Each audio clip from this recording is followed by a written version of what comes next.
Jubilee Hills check post కు చేరువలో ప్రధాన రహదారికి ఆనుకుని ఆక్రమణలకు గురైన భూమిని హైడ్రా కాపాడింది. 2000 చదరపు గజాల విస్తీర్ణంలో ఉన్న ఈ భూమి విలువ దాదాపు 100 కోట్ల వరకు ఉంటుంది.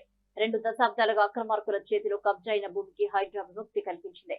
జూబ్లీహిల్స్ కోఆపరేటివ్ హౌసింగ్ సొసైటీకి సంబంధించిన ఈ భూమి లే అవుట్ ప్రకారం ప్రజల అవసరాలకు ఉద్దేశించింది. అయితే పిల్లా సత్యనారాయణ అనే వ్యక్తి ఆక్రమించి ఫేక్ ఇంటి నంబర్ క్రియేట్ చేసి అందులో నర్సరీలు నడుపుతున్నాడు. ఈయనపై జూబ్లీహిల్స్ పోలీస్ స్టేషన్ లో కూడా కేసు నమోదైంది. జీహెచ్ఎంసీ పలుమార్లు స్వాధీనం చేసుకునే ప్రయత్నం కూడా చేసింది. ఆక్రమణలకు పాల్పడ్డ సత్యనారాయణ హైకోర్టును ఆశ్రయించాడు. కోర్టును కూడా తప్పుదోవ పట్టించి స్టేటస్ కో కూడా తెచ్చుకున్నాడు.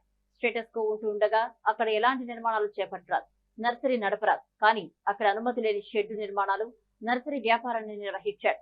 ప్రజావాణిలో ఫిర్యాదు మేరకు జూబ్లీహిల్స్ కోఆపరేటివ్ హౌసింగ్ సొసైటీ ఈ అవకతవకలపై హైడ్రా ప్రజావాణిలో ఫిర్యాదు చేసింది. హైడ్రా కమిషనర్ ఏవి రంగనాథ్ ఆదేశాలతో హైడ్రా అధికారులు పూర్తి స్థాయి విచారణ చేపట్టారు. లేఅవుట్ ప్రకారం ప్రజా అవసరాలకు ఉద్దేశించిన స్థలంగా నిర్ధారించారు. నర్సరీ నడుపుతున్న సత్యనారాయణకు హైడ్రా నోటీసులు ఇచ్చింది. ఈ నోటీసులపై తిరిగి హైకోర్టును ఆశ్రయించిన సత్యనారాయణకు చుక్కెదురైంది.